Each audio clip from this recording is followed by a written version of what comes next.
안녕하세요. 자, 오늘은 영상에 구독자분께서 댓글이 있어서 한번 읽어드려 보도록 하겠습니다. 시즌 1 제 476화 왜 공부하려면 미국으로 유학 가야 할까를 보고 제 이야기라 매우 놀라웠습니다. 자, 컷 해볼게요. 시즌 1 476화가 사실 제가 좀 안타까운 게 뭐냐면 제가 미국에 유학을 온 게 2008년이었어요. 근데 2007년 즈음에 저도 이제 대학원을 가려고 막 원서를 쓰고 막 준비했겠죠. 근데 그때 이제 미국 대학원을 가기 위해서 제가 추천서를 받아야 되잖아요. 그래서 한국 대학원 교수님, 즉 제가 학부 때 이제 알던 교수님을 찾아간 거죠. 이제 그분들이 대학원에 계시니까. 그래서 추천서를 받으러 가려고 갔었는데 미국 박사 갈 때는 자기 랩을 찍고 가라 뭐 그러시더라고요. 그래서 솔깃했어요. 그러면 뭐 추천서도 잘 써주고 뭐 다 잘 될 거다 막 그랬었는데, 그래서 제가 또 쟤는 또 그런 얘기 들으면 홀라당 넘어가지 않아. 또 이게 합리적인 선택인지 또 여러 루트로 알아봐야겠죠. 다양한 방법으로. 그래서 어떻게 했냐면 그 자리에서 나와가지고 교수님한테 이제 확답은 드리지 않고 일단 또 찾아뵙겠다고 생각해보겠다고 하고 일단 물러선 다음에 그 랩에 쓱 방문해봤습니다. 그러면 왜 그랬냐면 이게 사실인지 아닌지 그 사람 말만 들으면 안 되고 다른 루트로 또 알아봐야 된단 말이에요. 그래서 그 랩에 갔는데 거기 마침 학생이 한 명 이렇게 랩에 있는 거예요. 근데 마침 그 사람이 또 나랑 같은 학번이야. 그러니까 학부를 마치고 같은 학번이었는데 별로 안 친한 애 있잖아요. 평소에 말 안 섞었고. 근데 졸업하고 저는 회사에 좀 다니면서 경력을 쌓고 있었고, 그 친구는 군대 대신에 거기서 박사까지 쭉 하려고 하는 애였던 거예요. 왜 그랬냐면 걔는 여자친구가 생긴 거야. 여자친구가 해외 유학 가지 말고 나랑 옆에 있어 해가지고 사랑을 위해서 뭐 군대 대신에 뭐 박사를 대신하면은 군 면제를 해주고 뭐 그런 게 있었어요. 그 당시에는. 요새도 있나? 근데 그래서 그 친구가 어쨌든 같은 학번이니까 좀 편하게 뭐랄까 허심탄회하게 얘기할 수 있잖아요. 근데 그때 했던 얘기가 대학원에 오면은 셋 중 하나를 선택해야 된다고 그러더라고요. 셋 중 하나. 첫 번째는 교수의 기쁨조래요. 기쁨조 그룹은 별 하는 거 없고 교수님 뭐 잔심부름을 많이 하는데 뭐 교수님 기사를 해주기도 하고 어디 가실 때, 그리고 뭐 교수님 좋아하는 뭐 식당, 술집 이런 데를 열심히 알아봐서 교수님 취향에 딱 맞게 커스터마이징 해줘서 가이드 해주는 거. 요런 게 기쁨조래요. 기쁨조라고 실제로 불렀어요. 그 학생들이. 두 번째는 프로젝트조래요. 얘네들은 회사랑 똑같이 기업에서 따오는 프로젝트를 기계적으로 처리해주고 그 대가로 돈을 받아오는, 그러니까 회사랑 똑같은 거죠. 그래서 교수의 수입을 늘려주는 프로젝트였고, 세 번째가 이제 아카데믹 쪽. 이게 이제 본연의 대학원의 모습이라는 거죠. 세 번째는 이제 말 그대로 논문을 쓰고 연구하고. 근데 이거 연구를 되게 잘해야 된대요. 논문 실적이 되게 좋아야 된대. 들어가면은 이 셋 중 하나를 선택하는 거래요. 황당하죠. 그래서 내가 물어봤어요. 그러면 여기서 뭐가 제일 잘 나가? 그랬더니 기품조가 제일 잘 나간답니다. 교수의 마음에 쏙 들어가지고 어디 괜찮은 회사에 있으면 교수가 이제 찔러 넣어주고 추천서도 잘 써주고 그러기 때문에 기품조가 제일 유망하다. 기품조 해라. 뭐 거의 그렇게 얘기하더라고요. 그래서 저도 그 자리에서 또 쓱 나왔습니다. 또 말 안 하고. 그러니까 뭐 그래 여기 갔으면 좋겠다. 뭐 기분 좀 해야겠다. 그런 얘기 안 하고 생각해 볼게 하고 쓱 나왔어요. 되게 오만 가지 감정이 교차하더라고요. 그래서 그때 뭐 다른 뭐 랩도 알아봤는데 거의 한국 대학원 랩들이 그 만나면 다들 거기에 있는 선배들이 박사 선배들이 하는 얘기가 공부하려면 미국으로 가라. 다 그 얘기를 하는 거야. 공부하려면 미국으로 가라. 공부하려면 미국으로 가라. 그럼 당신은 왜 한국에 박사과정이 있어요? 물어보면 많은 수의 사람들이 이제 여자친구 문제, 그러니까 군대를 갔다 와야지만 해외 유학을 이렇게 쉽게 갈 수 있는 또 부분이 있거든요.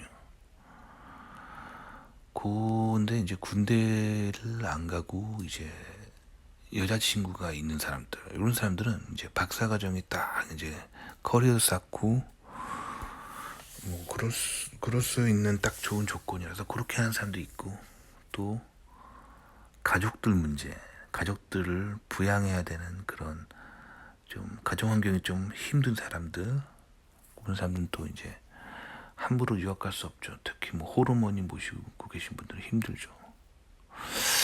그리고 또 어린 나이에 결혼한 사람들, 그리고 그런데 배우자가 뭐 공무원이나 뭐 초등학교 선생님처럼 아주 딱 번듯한 안정적인 직장이 있으면 또 배우자한테 관두고 나랑 미국 가자라고 하기가 힘들죠. 그리고 미국에 가고 싶은데 영어가 정말 안 되는 사람, 제 선배 중에 그런 사람이 있었어요. 영어가 정말 안 되는 사람. 그래서 영어가 너무 안 돼가지고 짧은 영어 단어도 영어 표현도 못 하시는 분도 있었고, 또 어떤 케이스는 너무 가정 형편이 안 돼서, 또 어떤 분은 어떤 케이스도 있었냐면 매년 지원하는데 계속 떨어져서 뭐 4수, 5수, 6수 하다가 일단은 시간을 좀 공백을 채우기 위해서 한국에서 석사하면서 공백을 채우시는 분들, 뭐 다양한 케이스들이 있어요.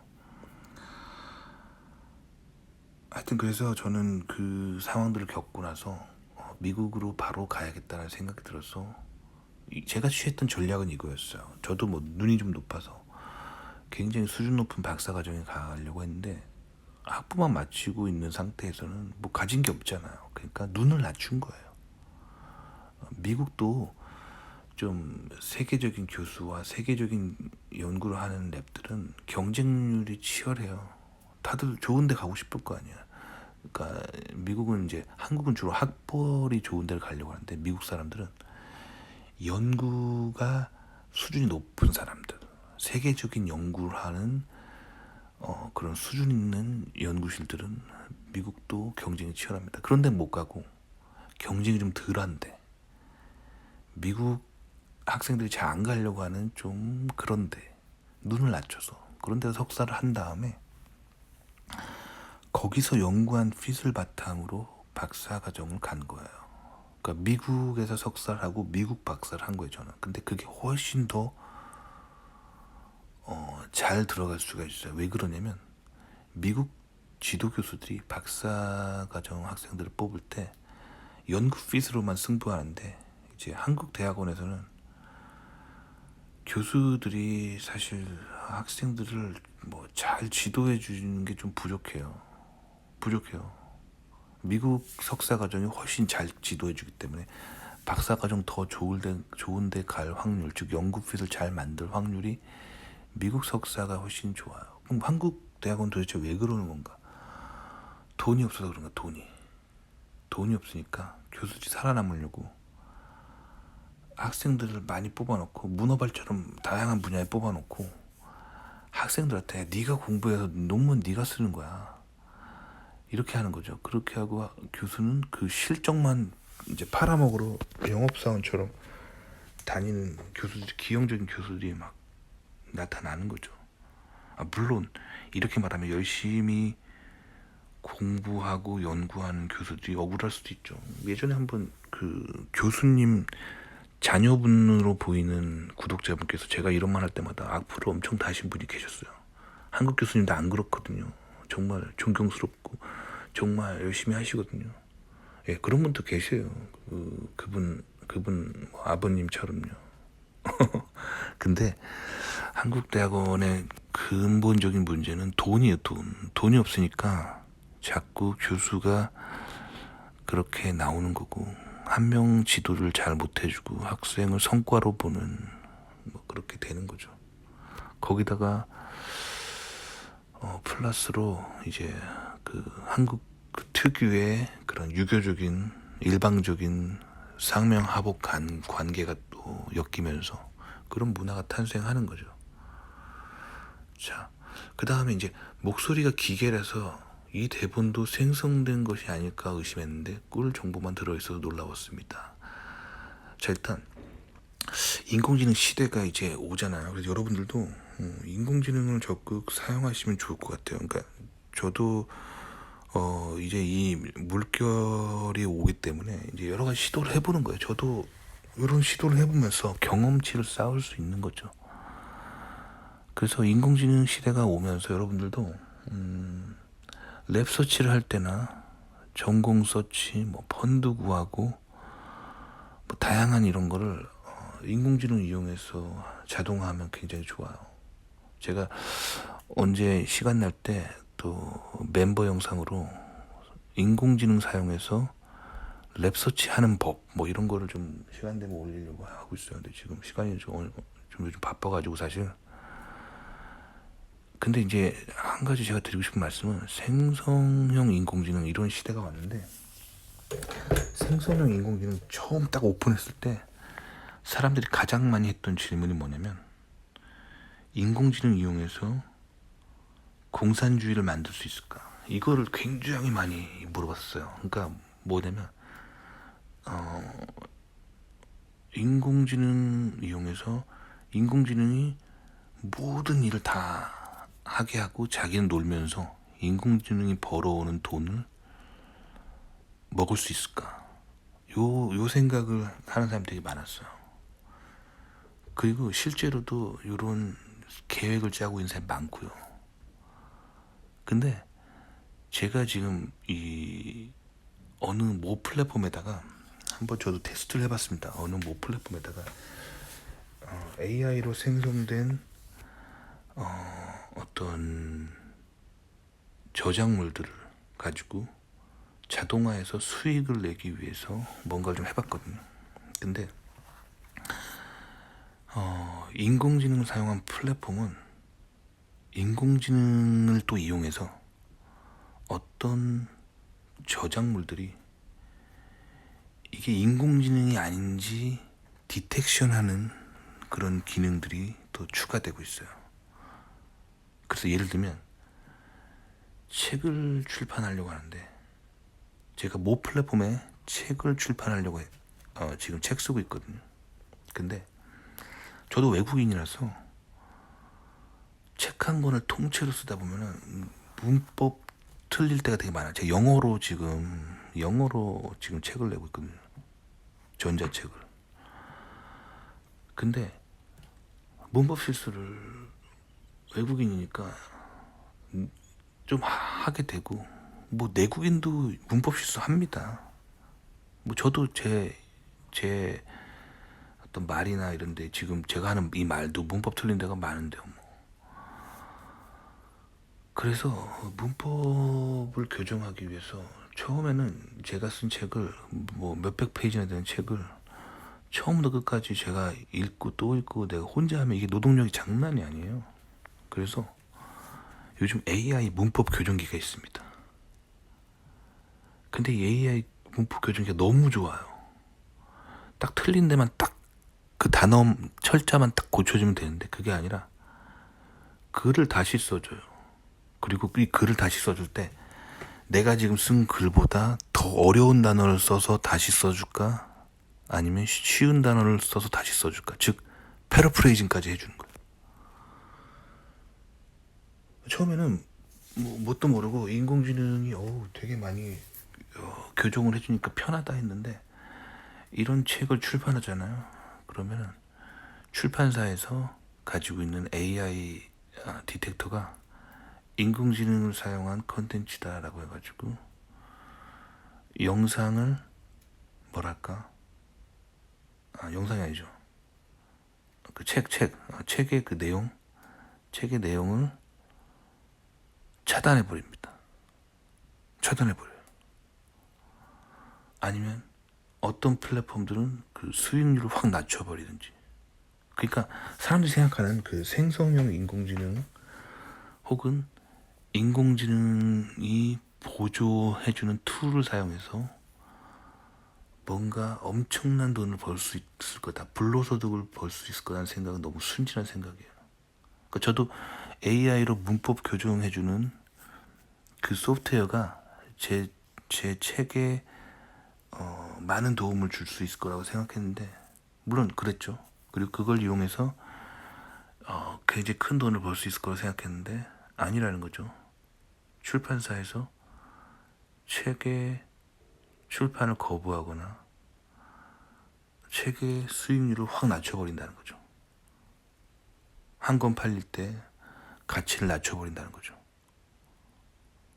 자, 근데 하여튼 그래서 저는 어떻게 했냐면, 일단 이렇게 했어요. 내가 쓴 원고와 AI가 교정해준 원고, 그 파일 두 개를 따로 관리하고, AI가 교정해주는 거를 모니터 두 개 사용해서, 하나는 내 원본, 하나는 모니터, 다른 모니터에는 AI 교정본을 같이 띄워놓고, 내가 어디서 틀렸구나, AI가 여기서 찍어줬구나, 그리고 AI는 내가 원래 단어를 예를 들면 내가 텍스트 아리클이란 단어를 썼으면 AI는 그거를 리터레처라고 바꿔주는 그런 패러프레이징 해주는 걸 보면서, 이럴 때 리터레처라는 단어를 쓰면 좀 더 있어 보이는구나, 요거를 이제 그냥 배우고, 내가 그거를 적용할지 안 적용할지 인간이 결정하는 거죠. 그러면은 AI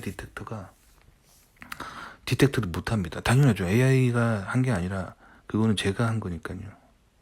이런 식으로 기계인지 아닌지, 어떤 스크린 너머로 보이는 대상이 기계인지 아닌지를 디텍트하는 이런 디텍터들이 나타나고 있어요. 요 이론을 초기에 제시했던 사람이 영국의 수학자이자 철학자인 앨런 튜링이라는 사람이에요.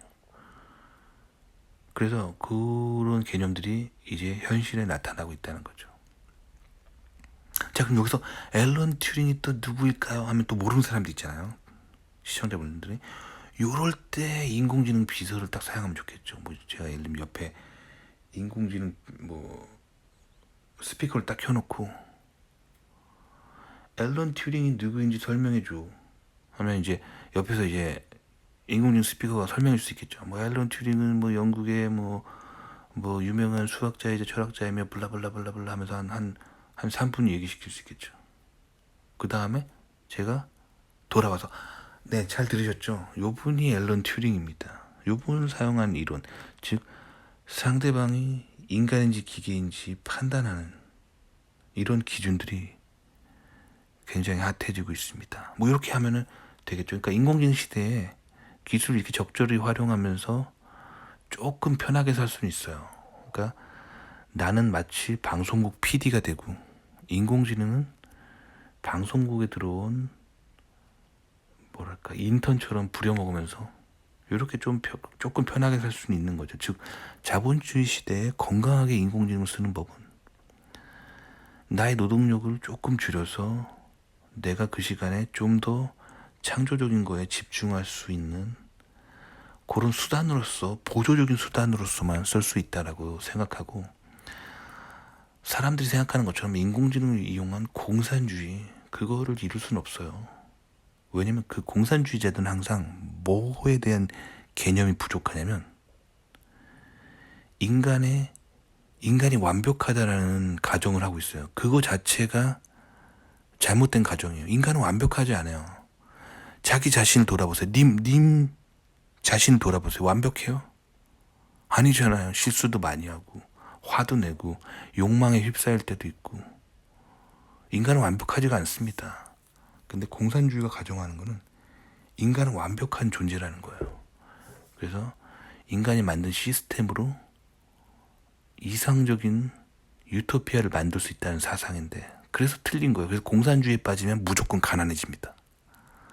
뭘 하든, 공산주의적인 생각을 뭘 하든 무조건 가난해지기 때문에 그거 확인해 볼 필요도 없는 거예요. 공산주의를 AI로 이룬다. 모든 걸 다 기계한테 시키고 나는 논다. 안 되죠. 초거대 인공지능 기업들이 가만히 있지 않죠. 그 시장이 얼마나 좋은데. 자본주의 이 체계를 벗어나긴 힘들어요. 그러니까 자본주의라는 테두리 안에서 건강한 수준으로 그냥 내가 하는 일을 조금 줄여주고 내가 좀 더 현실에 좀 더 중요한 일에 포커스 한다는 거죠. 그러니까 뭐 조선시대도 택배기사가 있었고 지금도 택배기사가 있지만, 조선시대 택배기사가 말을 탈 때 지금 택배기사는 뭐 시속 100km까지 운행이 가능한 트럭을 타고 있기 때문에 말보단 조금 빠르죠. 그러니까 조금 더 생산성은 향상됐죠. 말보단 많이 실으니까 조금 생산성은 향상됐죠. 요거예요. 요게 인공지능을 쓸 수 있는 바운더리입니다. 내가 하나하나 막 문법 교정하고 하나하나 타이핑하는 것보다 인공지능 시키는 게 조금 생산성은 향상되겠죠. 이거예요. 근데 인공지능 사용해서 먹고 놀 수 있다. 즉 패시브 인컴을 받아서 나는 불로소득을 할 수 있다. 이거는 굉장히 순진한 생각이에요. 조선시대의 택배기사나 지금 택배기사나 사회적으로 택배기사의 수입은 하층에 속합니다. 왜 그럴까요? 인간의 그 부가가치가 더 중요한 거예요. 사회에서 인간, 그 도구를 사용하는 인간이 얼마만큼의 더 부가가치를 낼 수 있는 창조적인 생각을 할 수 있는가. 그거예요. 그러니까 아시겠죠? 그러니까 공산주의를 인공지능으로 이루겠다는 순진한 생각을 하시면 안 돼요. 아시겠죠? 자, 그래서 인공지능에 대해서 오늘 또 얘기를 해봤고요. 항상 진실만 얘기해 주셔서 감사합니다 라고 또 알아주셔서 감사합니다. 제가 요즘 뭐 인공지능 플랫폼을 하다 보면은 저도 성장할 수 있는 기회가 있어요. 그러니까 인공지능 플랫폼 하잖아요. 그러면 내가 어떤 컨텐츠를 만들어요. 이게 어떤 특정 회사 얘기하는 거 아닙니다. 어떤 모 인공지능 플랫폼 말하는 거. 내가 어떤 컨텐츠를 만들어요. 그러면 그 컨텐츠에 대한 그 시청자들, 즉 컨텐츠 소비자들의 반응이 있어요. 근데 되게 무서운 게 뭐냐면 인공지능이 그 소비자의 반응을 모두 분석해서 이 채널 운영자인 저에게 줍니다. 그러면서 솔깃한 제안을 해요. 이 채널 구독자들이 자기가 분석해 보니까 요건데, 여기서 돈을 더 벌어들이려면 네가 요런 영상을 만들어야 해 하면서 해외에 굉장히 유명한 컨텐츠 크리에이터가 엄청나게 돈을 벌어들이고 있는 그런 해외 영상을 찾아서 저한테 보내주기까지 합니다. 그러면서 요런 걸 만들면 너의 수익을 늘릴 수 있어. 뭐 이렇게 합니다. 저도 솔깃하죠. 그래서 그거를 보면은 뭐냐면 결국엔 이 자본주의 시스템 속에서 돈을 벌기 위해 더 무엇을 해야 되는지를 추천해 주는 거예요. 즉 인공지능을 계속 추종하고 따라가게 되면 어떻게 되냐면 인공지능의 노예가 됩니다. 인간이. 그러니까 저랑 비슷한 어떤 일을 하는 사람이 있거든요. 뭐 그 사람은 국내 박사예요. 그리고 저보다 훨씬 유명합니다. 근데 그 사람이 일하는 방식은 그거예요. 영상을 만들면 인공지능이 자기보다 더 유명한 해외에 엄청 유명한 인플루언서의 컨텐츠를 추천을 받아요. 그럼 그 사람은 돈을 벌기 위해 1도 주저하지 않고 그 컨텐츠랑 똑같은 거를 반복 생산해냅니다. 그럼 어떻게 되냐? 그 사람은 계속 돈을 버는 거예요. 근데 저도 유혹이 왔어요. 유혹이 오는데 그것보다는 저는 내가 생각했을 때 미국에서 성공하기 위해서 필요한 얘기를 해줘야 되는 거예요. 그러니까 좌파 우파 얘기하면 이게 대표적인 거예요. 좌파 우파 얘기하면 되게 듣기 싫어하죠. 저 사람 또 정치 얘기하고 저 사람 또 정치 뭐 우파에서 돈 좀 받았나 보다 이렇게 생각할 수도 있어요. 근데 그런 거 아니에요. 좌파에 빠지면 가난해지기 때문에 그런 거예요. 좌파에 빠지면 미국에서 실패하기 때문이에요. 상식적으로 생각을 해보세요. 특히 한국에서 좌파는 반미입니다. 반미적 스탠스로 미국을 보는 사람이 어떻게 미국에서 성공할 수 있겠어요? 어떻게 미국 사람들하고 친해질 수 있겠어요? 우성향이에요, 우성향. 하지만 너무 우성향하면 안 되니까 살짝 우성향으로 사는 게 가장 건강하게 미국에 진출하고 미국에 성공하고 행복하게 살 수 있는 길이기 때문에 계속 좌파에 빠지지 말라고 얘기하는 거예요. 이거 되게 강조해야 돼요. 왜 이렇게 짜증날 정도로 강조하냐면 인공지능이 인간을 좌파로 몰아갑니다. 왜냐면 인공지능이 나오자마자 사람들은 무슨 생각하냐면 공산주의를 만들자는 생각부터 한다니까요. 그래서 그 생각이 빠지면 어떻게 되냐면 더 가난해지고 더 비참한 나락으로 떨어지는 건데 이 마약 같은 거예요. 그러니까 하지 마세요. 마약 하지 마세요 하는 것처럼 인공지능 이용해서 공산주의 이루겠다는 생각하지 마세요. 저는 알기 때문에 할 수밖에 없는 거예요. 그리고 앞으로 이것 때문에 거대한 좌파의 물결이 온다는 걸 알기 때문에 계속 얘기하는 거예요. 아시겠죠? 그래서 오늘 여러 가지 이야기를 해봤습니다. 도움이 되셨기를 바라고요. 인공지능 시대에는 인공지능을 어느 정도 적절히 사용하는 건 필요하기 때문에 인공지능 이용해서 뭔가 미국 유학 관련 정보를 좀 더 얻을 수 있는 방법들을 나중에 시간 날 때 한번 영상으로 만들어 볼게요. 멤버 영상으로 만들 생각이에요. 왜냐면 인공지능을 사용하는 것들에 대해서 사람들이 부정적으로 또 보는 사람들이 있어요. 그래서 뭐 예를 들면 원래 사람이 글을 쓸 때는 어차피 인간도 글을 쓸 때 어떻게 하냐면 다른 책을 보고 블로그를 보기도 하고 개인 방송을 보기도 하고 거기서 보다가 비슷한 거 나도 한번 해봐야겠다 하면서 여기저기서 본 것들을 우리가 뇌가 편집을 해가지고 새로운 창작물을 만들어 내고는 거거든요. 사실 인공지능이랑 인간이 하는 거랑 똑같아요. 근데 인공지능 이용해서 뭐 물어보고 그 답변을 그대로 쓰는 거를 인간은 굉장히 부정적으로 생각합니다. 이것만 봐도 알 수 있어요. 인간 자체가 보수고 기계 자체가 진보입니다. 그죠? 그래서 인간은 인공지능이 이용한 거를 만든 거를 바로 쓰고 막 그러는 거에 대한 부정적인 그런 것들이 있어요. 제가 또 만약에 컨텐츠를 인공지능 이용해서 뭐 예를 들면 미국 대학원 어드미션 받기 뭐 이런 거 만들잖아요. 악플이 장난이 아닐 거예요. 거기서 막 그러겠죠. 인공지능 이용해서 어드미션 높이면은 인공지능 뭐 가지고 있는 기술 가지고 있는 사람만 혜택 보는 거 아니냐 하면서 엄청난 악플이 더 달리겠죠. 인공지능 못 쓰는 이제 컴퓨터 잘 못하는 그런 사람들이 또 이제 막 그러겠죠. 그러니까 멤버 영상으로 만들어 볼 계획입니다. 도움이 되셨기를 바랍니다.